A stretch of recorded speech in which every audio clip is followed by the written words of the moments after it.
Ongi etorri, guztiak eta guztiok. Ongi etorri, guztiok eta guztiak. Zu, Irene Arrarats Lizeaga zaitugu. Eta zu berriz, Maialen Berasategi Katalan. Eta teknikari gaur. Arantxa Artola Aldanondo. Hauxe duzue, ezer ez eta festa. Direnak eta ez direnak, hitzetara ekartzeko saioa. De balde festa preparatzen de nik nahi deda ordua. Ezerrez eta festa. Gaur, hizkera mertzenarioa. Israel jarduera intentsiboak egiten hasi da Han Yunisen. Kultura berri bat behar dugu osasun arlo publikoan.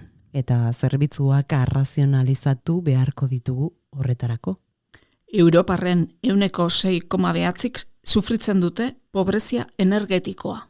Zergatik zara langabea, ekintzailea izan bazaitezke. Ongi etorri, entzule, propaganda hizkeraren mundu zirraragarrira.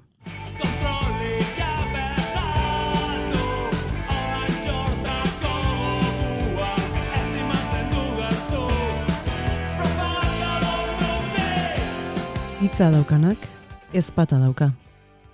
Omen. Alaxe esan ohi da behintzat, eta Gorgias filosofoari egozten zaio, esaldia. Baina ez ote da alderantziz. Ez ote da seguruago esatea ezpata duenak duela hitza. Zeren noren hitza da lege esate hutsarekin. Eta noren legeak baldintzatzen digu gero lurra, ogia, arnasa. Noren hitzaren zizarea barrentzen zaigu hizkeran, pentsaera bera ere arrak jota uzteraino. Hitzen esanahia iraultzea, noren eskuetan bihurtzen da iraultza arauzko, eta noren eskuetan iraultza ustezko. Azken batean, nork ernaltzen eta aldi berean antzutzen du mundua bere propagandaz. Galdera iradokitzaile gehiago. Filosofo aleman batek esaten zuen, hizkuntza ez dela odola bakarrik. Ordun, hizkuntza odola ere bada. Ze odol klase da, ordea.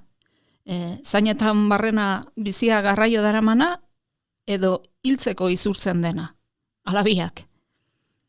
Eta hizkuntza espata bat bada, bihaoko espata izango da. Berez, liluragarria da.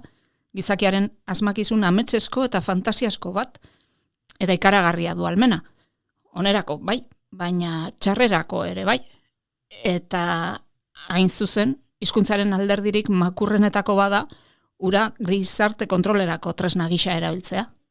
Alegia, ezpata daukanak daukala egia zitza. Bai, eta hien daurreko hitza, hitz publikoa, ia propaganda hutsa da orain. Adibide batzuk emanez hasi dugu gaurko saioa, baina ona hemen beste adibide ezagun bat. Politikarien ahotan zer da gastu eta zer inbertsio? Pentsioak, argi eta garbi, gastua dira. Eta abiadura handiko trena berriz inbertsioa. Baina gauden lasai, bizitza erdigunean omen dagota.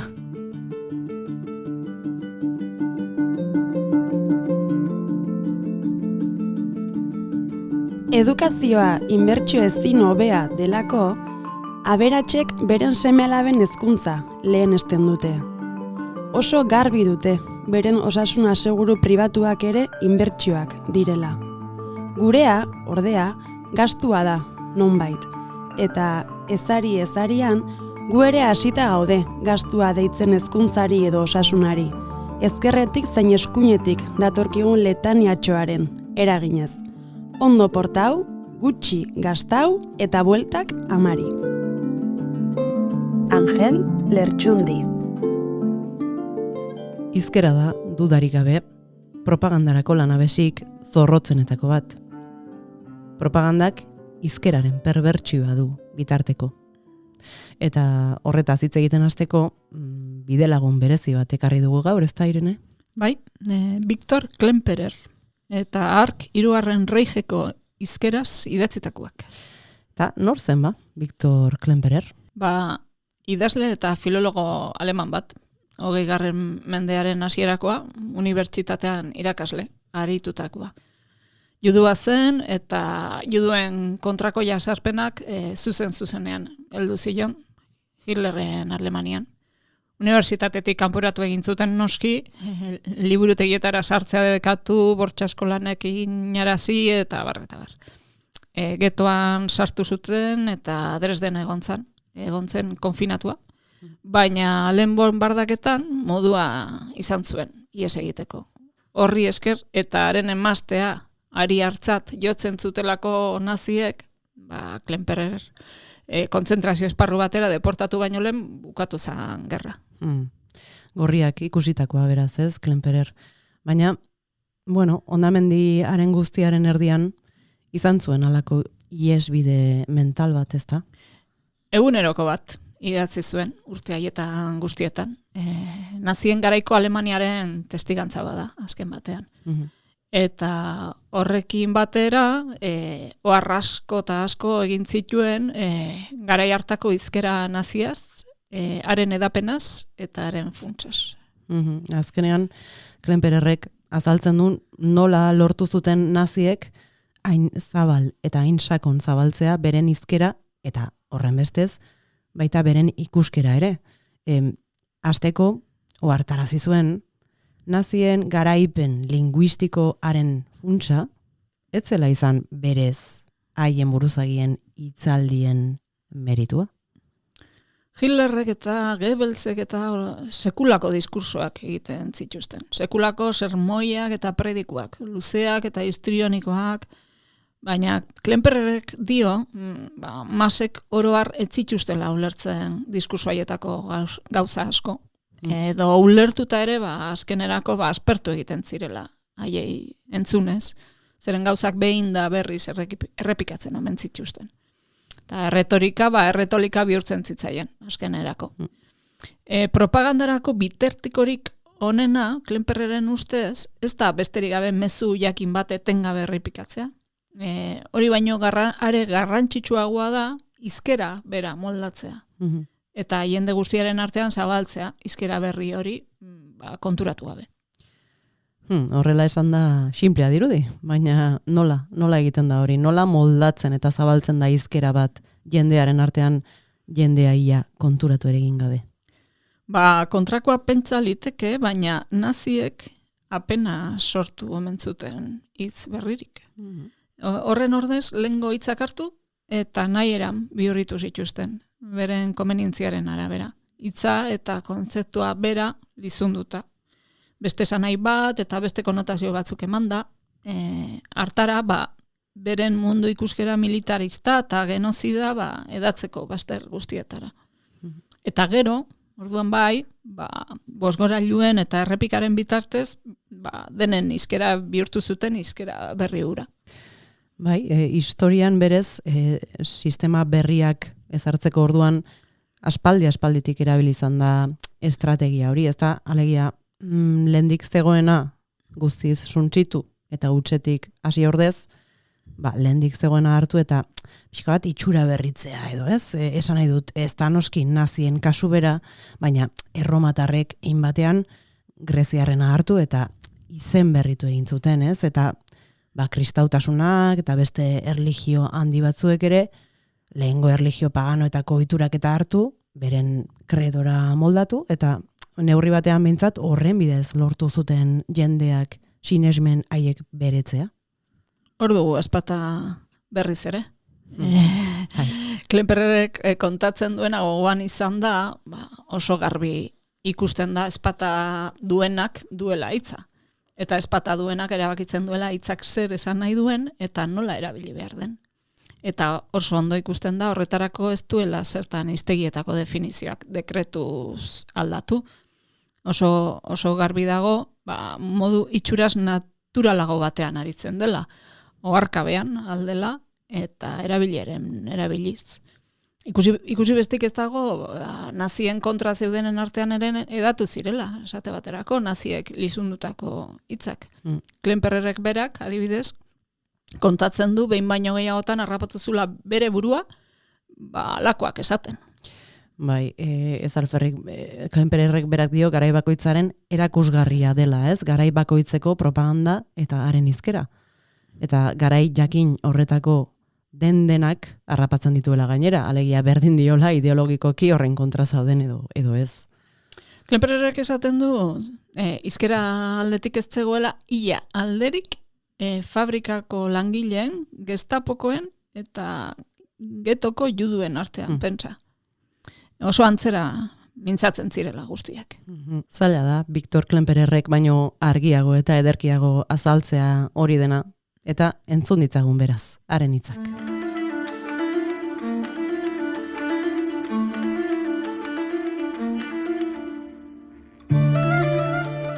Nazismoa haragian eta odolean sartzen zitzaien masei. Hitz solteen bitartez, esapiden bitartez. Milioika aldiz errepikatuz inposatzen zituen molde sintaktikoen bitartez. Eta jendeak modu mekanikoan beretzen zituen haiek guztiak. Oharkabean, Schillerren harako distiko hura, hizkuntza jasoak zure ordez sortu eta pentsatzen du dioen hura, alderdi estetikotik interpretatu ohi da.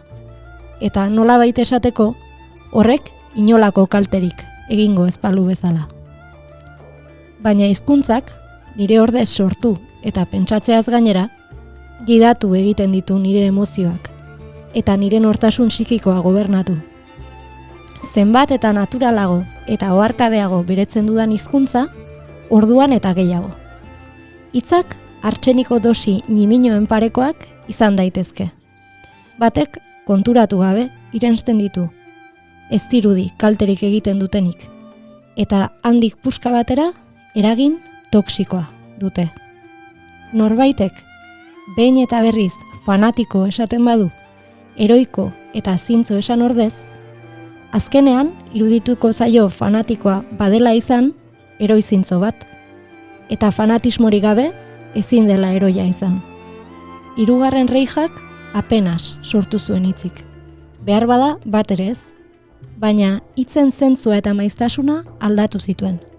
Bere pozoia sartu zien hitzei eta molde sintaktikoei. Bere sistema lazgarriaren zerbitzuan jarri zuen hizkera. Eta propaganda bitartekorik indartsuena bihurtu zuen hizkuntza. Bitartekorik publikoena eta aldi berean ezkutukoena.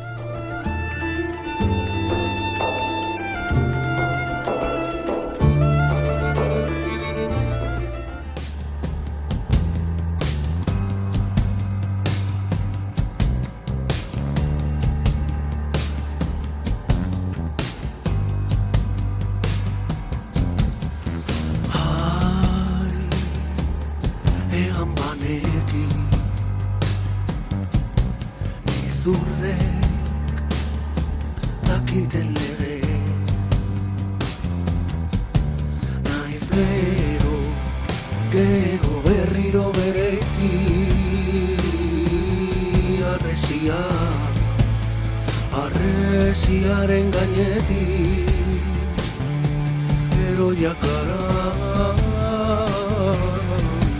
bate.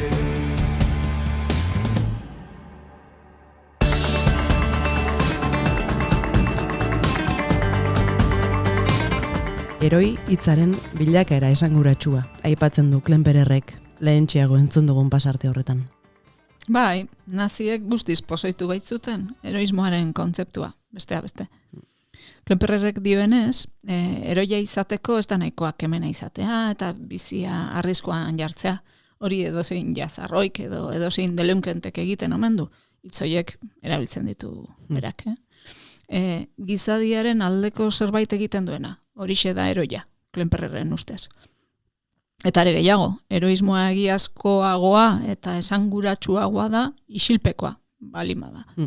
Ia inork ez badu haren berri, probetxorik ez bada karkillo heroiari, apaingarri bat ez bada. Bai, nazismoaren heroi kontzeptua berriz guztiz bestelakoa da.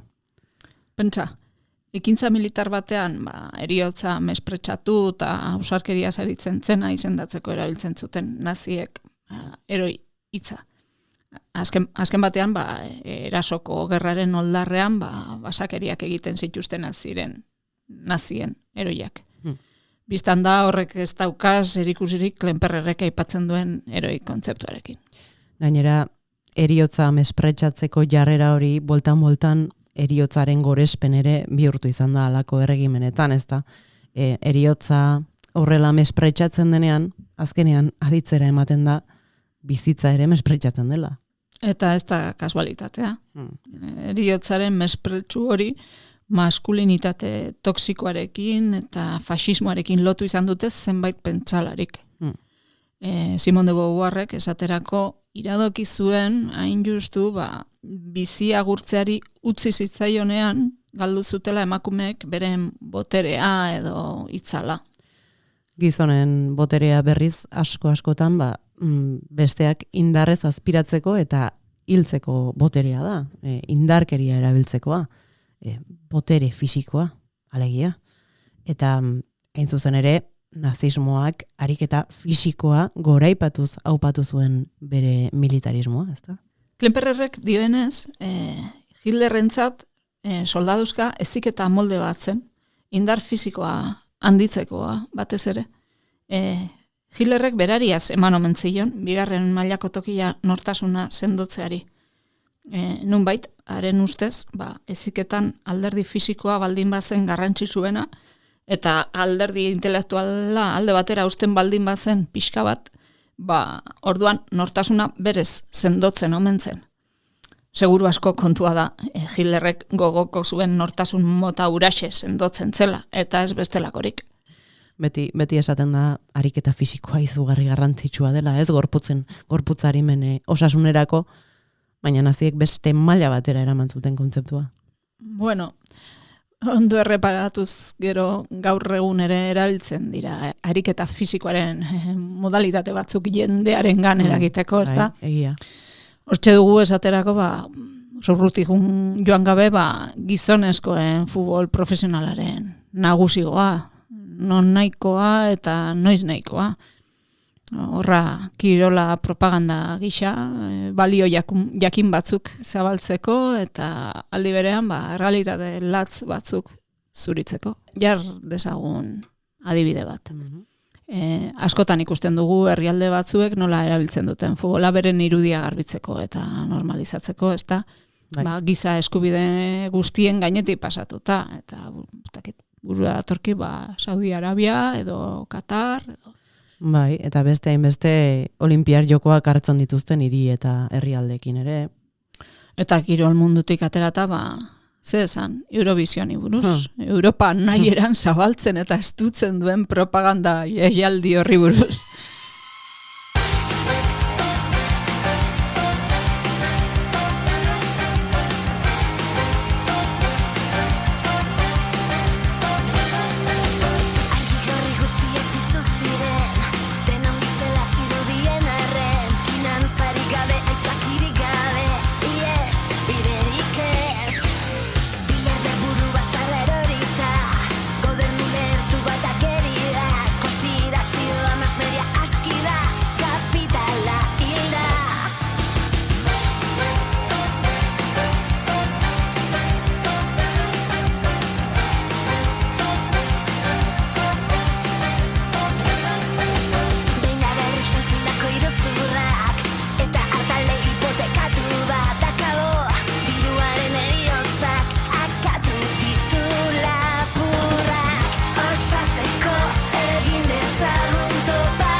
Askotan aipatzen da Taliganden arako esaldiura. Alegia, diplomazialariak eta oroar esango nuke asmo aitorrezinak dituen edozein azerik, hizkeraren bitartez erakutsi bakarrik ez baitzik eta ezkutatzen omen duela zer pentsatzen duen. Egia ordea, justu kontrakoa da, Klemperrerekin ados bagaude behintzat. Eta antilinguari buruzko atalean esan genuen bezala, izkerak argitara ateratzen du norberak zer eskutatu nahi dien, bai bestei eta bai bere buruari. Eta ondorioz, argitara ateratzen du zer duen barrenean egiatan.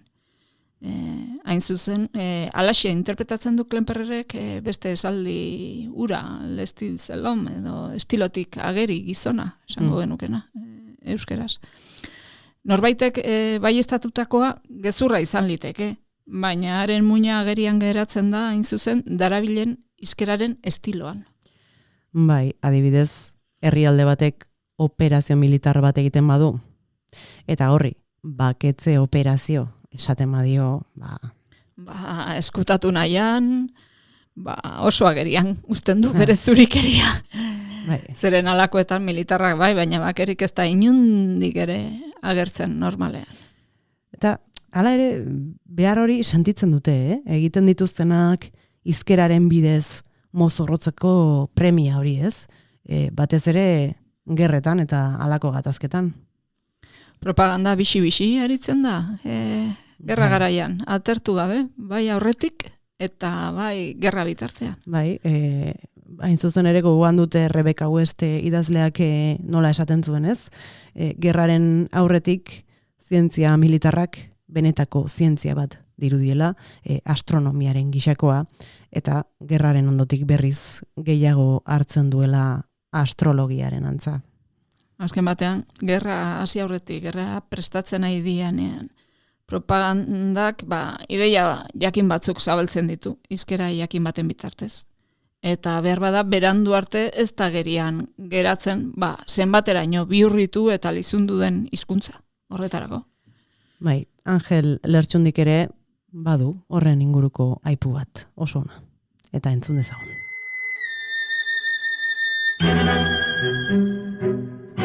Gerretan, esaldiak luzeak badira, propaganda da. Laburrenak, aginduak. Fusilamenduetan batez ere.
Hogeigarren mendeko nazien hizkera lizunduaz eta aritu gara oraintsu arte, paradigma jakingarria delakoan. Baina gatozen gure garaira. Propagandaren eta hizkera perbertsoaren zokomokoak ez dira eta inundik ere desagertu. Lehentxeago, adibidez, gastuen eta inbertsioen dantza zitala aipatu dugu. Eta badira beste adibide batzuk behar bada, hain makurrak ez direnak, baina bai oso esanguratsuak. Esaterako, bada kasu bat, inoxientea dirudiena, baina aldi berean oso esanguratsua dena, mendizaletasunaren munduko. Bai. Bira, garai batean mendira igotzen ginen. Gero, mendia igotzen hasi ginen, mendia bera igotzen. Eta orain berriz... gailurra zapaltzen dugu. Zapaldu. Bai, zapaldu, bai. Ufa. Hitzak moldatzen ari gara, gu ere, eta behar bada hitzak lizuntzen ere, bai, oharkabean. Bai, moldatzen, lizuntzen, eta galtzen ere bai, zeren kurioski, lehen esan dugu, nazien garaian hitz gutxi asmatu zirela berez, Baina hitzak galdu, bai, dezente galdu omen ziren, Klempererrek zioenez. Hitzekin batera, baita ordura arte bizi zeuden esamolde asko ere, nonbait. Hitza sortu zeneko egoera aldatu eta hitza desagertu. Fosil bihurtuta edo. Hutsune bat, garai baten erakusgarri. Eta gaur egun ere badira alako hutsuneak, ezta? Badaude bai hoxe. Behar bada ez dira guztiz desagertu, baina bere garaian hitzetik hortzera generabiltzan hitz batzuk, mututu bezala egin dira. Eta makina bat adibide daude. Aspaldian oso gutxi entzuten dira esaterako imperialismo eta antiimperialismo hitzak. Ez dirudi errealitate hori desagertu denik, baina bitxia da hitza desagertzen ari da. Bai, eta desagertzen ari den beste bat, beste esparrua guztiz ezberdin batera joan da, baina garraio publikoa, kontzeptua edo esapidea, gezurra dirudi, baina desagertzen ari dela ematen du, batzuena agotan behintzat, orain dena da mugikortasuna, ponpoxoagoa, antza? Bueno, eta garraioa aipatu desunez, tokitan daude ordainketa partekatua, koordainketa, berrordainketa, naiz, zalaparta handia sortu zuten, aspaldi ez dela. Orain dena da elkarlan publiko-pribatua. Zertarako eta gauzak privatizatu bai, baina privatizatu direla esan beharrik ez izateko. Bai, hoxe. Eta galtzorian dagoen beste bat, nazionalizazio hitza. Oso aspaldiko kontua dirudi, bai, kasik estraperloak bezala. Bai, ez estraperlorik guk dakigula ez dago orain ez. Bueno, oraingoa zer litzateke? Trafikoa, behar bada. Trafikoa izango da, bai, eta ez zirkulazioa justu. Hori da. Eta, aizu, kolokatu hitzarena, gogoan duzu? Ia erabat desagertu da. Lehen erabiltzen zen adiera batean bintzat. Lehen hegoaldean oso ohikoa izaten zen galdetzea. Zer, kolokatuta aldazkazu seme alabak? Bai, eta ez zuten noski horrekin esan nahi droga kontuetan ari ote ziren edo seme alabak. Hori galdetzen zuenak, ez zuen galdetu nahi seme alabak merezi gabeko lanposturen batean zeuden, edo mesederen bati esker, edo besterik gabe galdetzen ari zen, ea seme alabek lanpostu finko onxamarra lortu ote zuten, suerte pixka batekin bizi guztirako lanpostu bat izango zena. Bizi guztirako lanpostua, hori bai animalia mitologikoa. Horrexegatik desagertuko zen, esapidea. Ai, noski. Eta aizu, beste kasu kurioso bat, balioen saskinaskia. Balioetan eztea eta kalamatrika hori guztia. Beida, lizun usain pixka bat dario izapide horri, ikuste, bai. Zeren askotan, gehienetan, ez esategatik, instituzio religiosoek eta erabiltzen dute. Baina balioetan, ze balioetan? Zesan nahi du horrek, zehazki, ez da? Horrela mintzo denaren balioak ote dira balio etiko bakarrak? Eztek ez ote dute baliozko baliorik? Pentsa, abortatzeko eskubidea ukatzea omen, balio santu hietako bat, eta hor bide batez, izkera lizunduaren adibiderik garbienetako bat, eta zikinenetako bat esango nuke, eskubide horren kontrako taldeek, beren buruari zer eta biziaren aldeko talde esatea. Bai, biziaren alde, baina gizadiaren erdiaren kontra. Bitxia da gero, Harrapazan. Eta ere bitxiago, biziaren alde, baina jaio arte. Hortik aurrera, hor konpon. Bai, batzuek badakizu. Auzo estimu txikia eta autoestimu handia. Zeren begira, bide batez, hor hitz bat, autoestimua, berez, teknizismoa izan zena, bere garaian, gerora psikologiaren esparru espezializatutik eguneroko hizkerara pasatu zaiguna, eta azkenerako Juan Ignacio Pérez Iglesiasi ez oso aspaldi irakurri genion bezala, gainera lekua jandiona beste esamolde bati. Amodio propio esapideari hain zuzen, aspaldi ez dugu entzun esapide hori, ez da? Badirudi sinonimoak edo direla, autoestimua eta amodio propioa, eta besterik gabe ordeztu duela batak bestea, Baina amodio propioak ez alditu bestelako konotazio batzuk. Badirudi amodio propioa zabalagoa dela. Nik ala esango nuke bintzat. Baduela halako lotura bat, bestea beste duintasunarekin, eta onginaiarekin, eta halako, ez dakit, sentimendu honekin edo. Pérez Iglesiasek berak dioenez, amodio propioa ez da soilik nork bere burua maitatzea edo estimatzea. Ez da soilik nork bere buruaren iritzi ona izatea. Norberaren lana eta bestelako ekintzak hobetzen laguntzen duen grina bat edo indar bat ere bada. Bai, norbere ekintzako betzea, baina ez besteen kaltetan, ez? Zeren zuk izan dezakezu. Sekulako autoestimua, ez? Baina gero besteak izorrai, ez? Batzuetan. Beraz, ez dirudi amodio propioak, naiz eta propio hitza hor egon, halako konotazio, ez dakit, individuala edo individualista duenik, ez? Ez erabat bintzat. Terapia kontuak asko zabaldu dira. Azken urteotan eta kolektibotasunaren kaltetan individualismoa indartzeko interesa duten indarrak, joera hori aprobetxatuta, barra zabaltzen ari zaizkigu atzizkia, aurrizkia duten halako kontzeptuak eta hitzak. Autoestimua aipatu dugu, baina hor daude autokontzientzia, autobabesa, autozaintza. Eta bar. Eta denek dute kutsu bertsua, ez?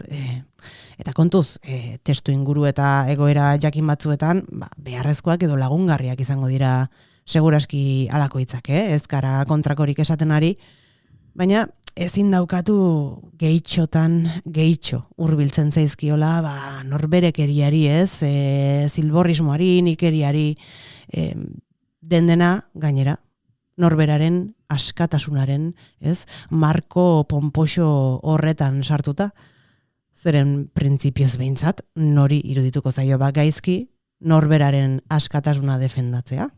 Erra ipatu duzu. Hortxe agertu zaigu beste kontzeptu lizundu bat. Bai. Eta ernez, zenbat eta mamitxoagoa hitza, orduan eta izugarriagoa hitzaren perbertsioa. Eta askatasun hitzaren perbertsioa izugarria da, ezin gehiago. Gaur egun edozertarako erabiltzen da, eta edozer esan nahi du. Edozer eta beraz ezerrez. Ezerrez eta festa. Hain zuzen, berdin erabiltzen da terrazetan garagardoak hartzeko ustezko eskubidea defendatzeko eta herrialdeak bombardatzeko. Dena libertatearen izenean.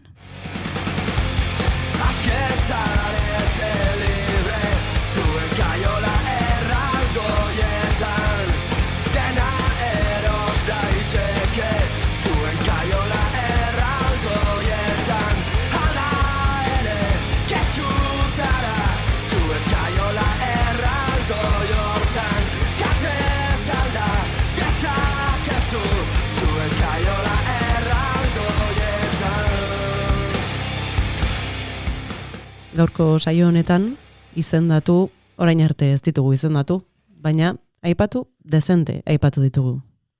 Eufemismoak. Alegia, gustatzen ez zaiguna leuntzeko, ezkutatzeko hitz gustagarri hoiek. Munstruaren makillajea. Eztanda egitear den granada biltzen duen opari papera. Lantegi bateko langile taldea doituko dutela esaten duten bakoitzean, norbait kanporatzen dute. Edo norbaiti galdintzak okertu. Baina ez da esaten, hoixe baita eufemismoaren betekizuna. Eskutatzea, lausotzea, erantzuleak disimulatzea, errealitate gordina xamurragoa balitz bezala aurkeztea, hartara, erreakzioa ere xamurragoa izan dadin, edo erreakziorik izan ez dadin. Hain zuzen, Bernardo Atxagak hizkera mertzenario deitu izan di horri, berak siglen eta eufemismoen armada erreakzionario gisa deskribatu izan duen saskinaski interesatu horri. Eta horrexegatik jarri diogu izenburu hori gaurko saio honi ere. Atxagak esan izan du gainera, ez dela sekula izan, hau baino garai oberik hizkera mertzenario hori zabaltzeko. Guk eufemismo zerrendatxo bat ekarri dugu.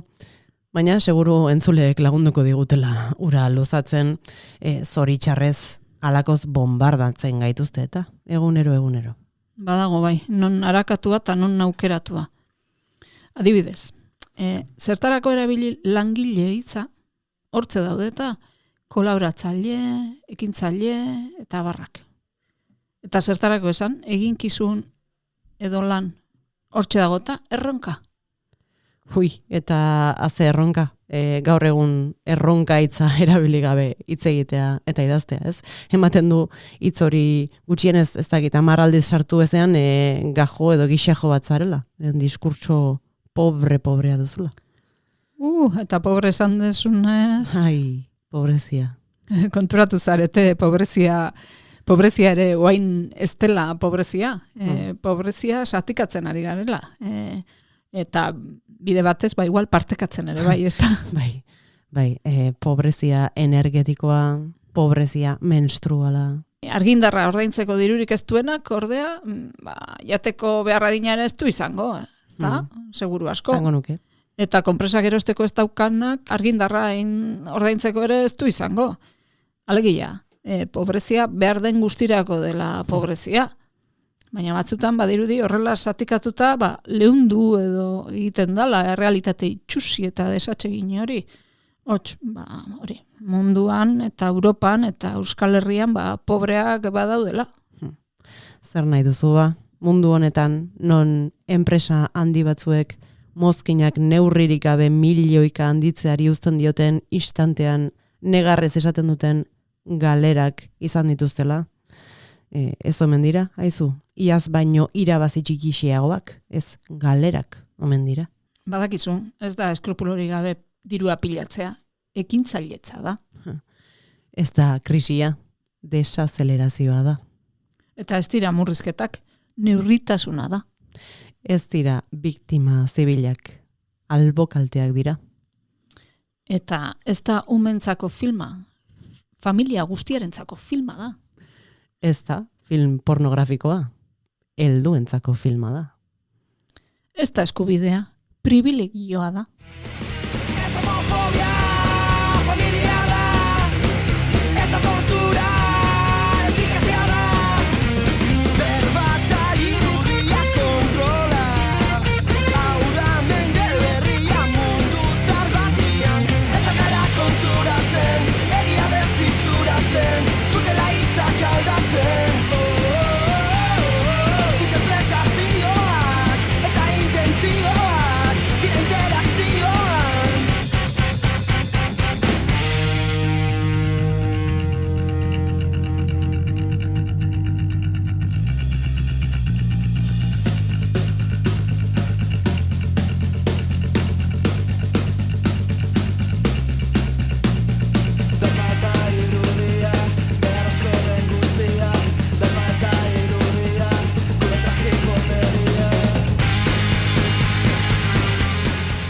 Hitz bat ala bestea badago aldea. Baina hizkera bihurritzeko modu bakarra ez da noski hitzgarden baten partez beste lausoago edo moñoñoago bat erabiltzea. Berez hizkuntzaren erabilera orokorrean dago koxka. Horretaz ari zela Daniel Kasain hizkuntzalari eta idazkuntzarloko ikertzaileak oso aderdibide argigarria asmatu zuen Tras las líneas liburuan. Ea konte gozu. Pentsa, Demagun egunkari bateko goiburu bat. Bai. Migratzaile batek nerabe bat jo du. Zer ulertuko genuke hor informazio xeagoaren berri izan baino lehen. Nongo migratzaile bat etorriko litzaiguke gogora. Nor joko genuke hemen biktima babesgabetzat eta nor erasotzaile gupidagabetzat. Alegia, eta asko simplifikatuz. Zein litzateke hor gaiztua eta zein txintxua. Uste dut esan beharrik ere ez dagoela, ez? Ez dago, ez da. Tira, orain Demagun beste goiburu hau. Emakume kanadar batek skinhead bat jo du. Horrek itxuraz behintzat dena aldatzen du, Dena. Bai. Baina realitate hipotetiko berbera kontatzeko bi modu dira.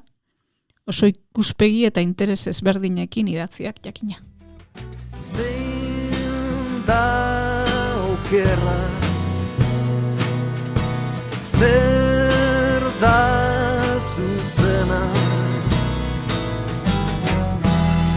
erantzun oro banekin, zeri bihotzairekin, egunero zertan jeiki.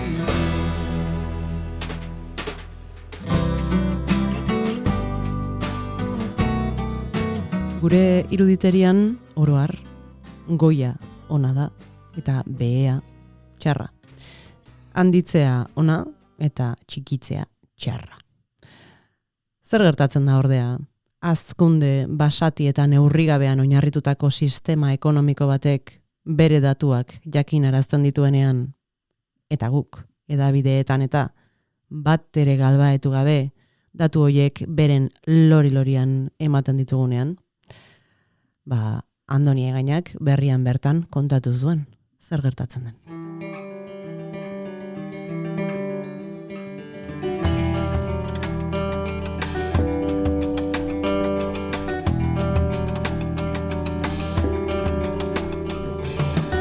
Naiz oso bidaiaria izan.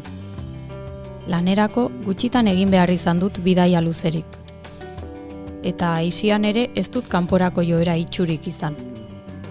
Kalkulua egitea ez zait zailegia gertatu. Zenbat aldiz hartu izan dute hegazkina Euskal Herrian nire bizitza osoan? 20 aldiz? 25 aldiz asko jota? Horrek esan nahi du urtean 0,3 aldiz erabili izan dudala hegazkina. 3 urtetik behin nahiago baduzue. Zokozalea naizela pentsatuko du hainbatek. Baina nire adin jirako jendea, salbuespenak salbuespen, ez da kupuru hoietatik urrun ibiliko. Horregatik asaldatzen nau aireportuen erabilera handiaz mintzo diren berrien baikortasun horrek. Pandemia aurreko datuak gainditu dituzte Euskal Herriko aireportuek. 2019ko datuak hobetu dituzte Loiun, Hondarribian eta Forondan. Oso ondo, eta jendea ibili badabilela bagenekien, baina gehiago ez da beti hobea. Kontua da, ez ote diren hauek garai hobeak garatzeko baino, geratzeko.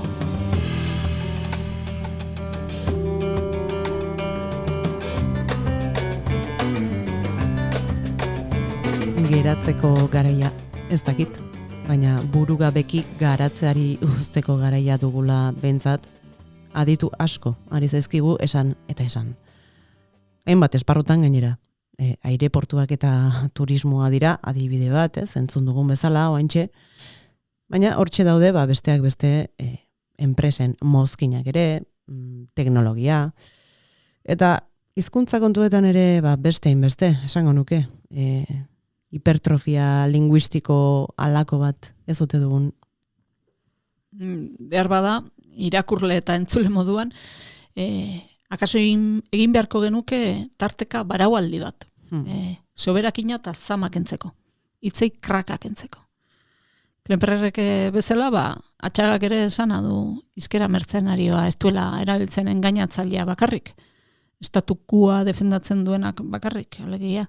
Baizik eta denek erabiltzen dutela edo dugula. Eta oso zaila dela, gainera, oso zaila dela, zein makurra den ohartzea, zeren errepikatzearen poderioz, hizkuntza osoa inbaditzen baitigu. Eta gure hizkuntzan urtuz doa, uretan nola, alaxe. Ura esan duzu, oraintxe, Irene, galdera bat egingo dizut. Bota. Zuk badakizu nola lor daitekeen botilako ura 5 bider garestiago saltzea? Bueno, bururatzen zait. Eskaintza txikiagotuz, edo iturriko ura pozoituz, edo... Horrela ere bai, seguraski, ez dizutukatuko, baina ez dezagun ideia handirik eman, badezpada, kontua da, Iñaki Segurola zenak beste bide bat ere detektatu zuela, eta ganorexia liburuan eman zuela haren berri. Entzun dezagun.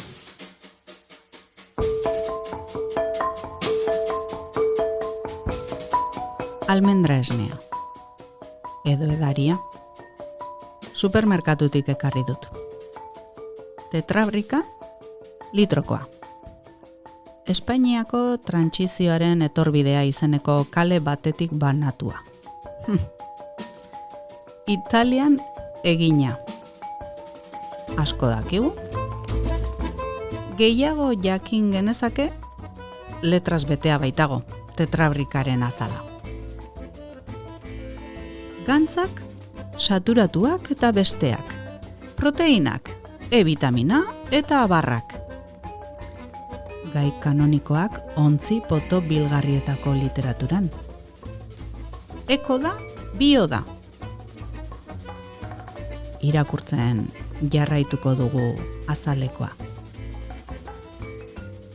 Enpresa honek betetzen ditu gizarte eta ingurumen estandarrik gorenak. Hori ona da planetarentzat eta ona da zuretzat. Parte hartzen dugu planetaren bioaniztasuna hobetzeko asmoetan. Ekologikoa aukeratzen baduzu, aukeratzen duzu jasangarriagoa izatea ingurumenarentzat. Logikoa. Sik. Maite dugu planeta. Gure elektrizitatea berdea da. Hondakin urak arazten ditugu lurrari itzuliz eta CO2 gutxitzen dugu atmosferan. Bilgarri hau jasangarria da.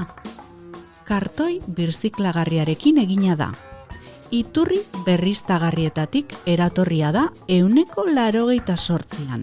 Adibidez, sik. Tapoia bio da. Azukre kanaberaz egina. Gatz gutxi dauka. Veganoentzako modukoa da. Naturalki, sik. Laktosarik gabea. Azukrerik gabea. Glutenik gabea. Arrezazu nahi duzun bezala. Gutxik, smoothietan, kafearekin edo infusioekin. Zerealekin, muesliarekin edo malutekin. Krema edo zopatan. Bazter utziko ditugu elikagaien erreferentzia balioei buruzko xehetasunak, ez nekatzeagatik. Jakin nahi alduzu gure agindua ondo jateko? Jarrezazu gutxika eko gehiago zure otarrean. Zeren eko gauza sinplea baita, nahaskeriarik gabea. Ondo jateko aukera ezazu osagaionak, besterik gabe. Lurretik datorrena ona da. Ingurumena errespetatuz sortzen eta hazten dena. Jaten duzun uraxe zara. Erosten duzun uraxe zara. Osagaiak. Ura, almendra 105, itsasoko gatza. Bukatu dugu irakurtzen. Hori dena ipintzen du tetrabrikaren azalean.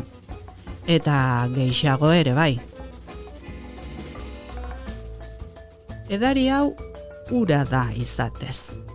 Bizpahiru almendrainoren kutsuarekin eta gatzezko atxaparkada batekin.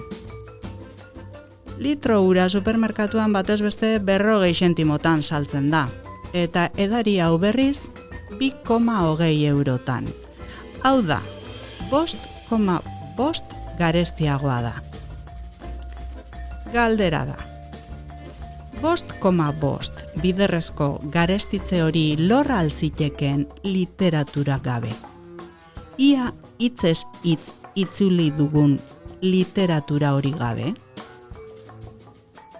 Izen hutsarekin, literaturaren gutxienezko adierazgarria litzateke, lortuko altzen garestitze izugarri hori. Edaria, esnea izan arazi gabe ere, bada izendatze bat, zeren ura ezpaita edari bat.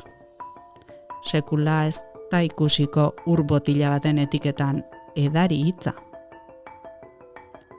Erantzun bat. 5,5 biderrezko garestitze hori ezina litzateke literatura gabe. jaten erosten duzuna? Ez zara bai izango irakurtzen sinisten duzun uraxe.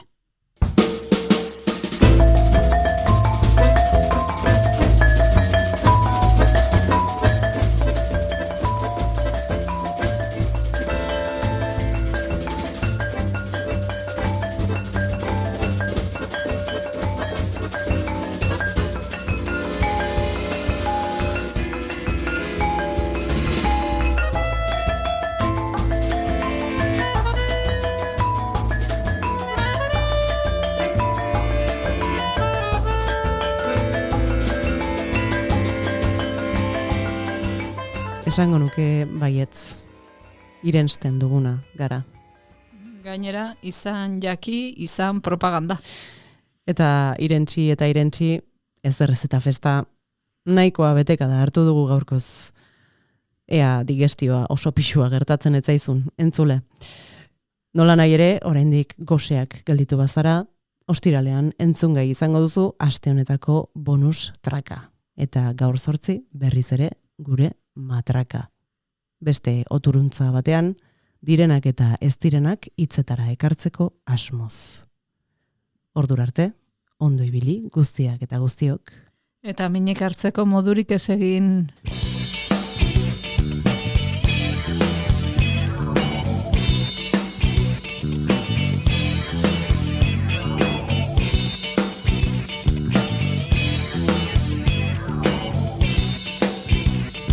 Hizkera mertzenarioa. Edukia eta gidoia, Irene Arrarats Lizeaga eta Maialen Berasategi Katalan. Irakurketak. Arantxa Artola Lanondo, Leire Errandonea Garzia Larratxe, Mirentxu Larrañaga Sueskun, Ane Ubegun Goikoetxea eta Nerea Urriza López. Muntatzea. Oli Artola Apeztegia eta Lara Madinabeitian Anklares. Musikaren hautaketa. Arantxa Artola Lanondo eta Maialen Berasategi Katalan. Musika. Euskatalitesen Iparragirre Abila dela. Ertzainak taldearen Gangster berriak. Sonakairen Eroiak. Gose taldearen Hilda Europa. Bideuts taldearen Baga Biga. Berritxarrak taldearen Libre eta Berba eta Irudia. Mikel Urdangarinen Baneki. Asata taldearen Opio berriak. Aipuetako musika Basabi taldearen Sonor C. Alos Quartet taldearen Oskorria eta Ostodantza. Bufalo taldearen Helio. Eta Utxun eta Gel Trio taldearen Libertango. Desertuaren are amitota.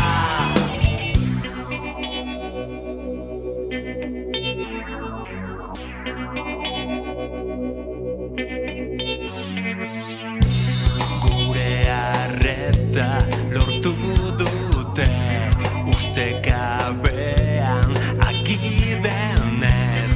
Gure arreta lortu dute ustekabean akidenez.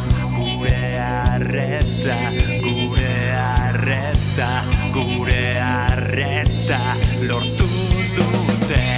Izurri zaharrak, azurri zaharrak, izurri zaharrak, opio berriak.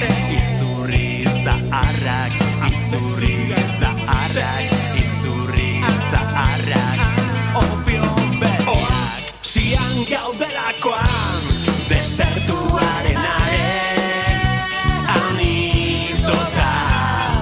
Oa, sian gaudelakoan, desertuaren are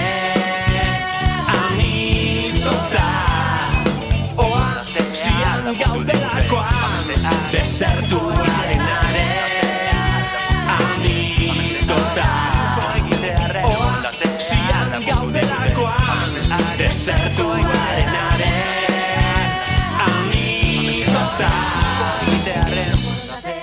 lapurtu digute, abesteari uko egiteara.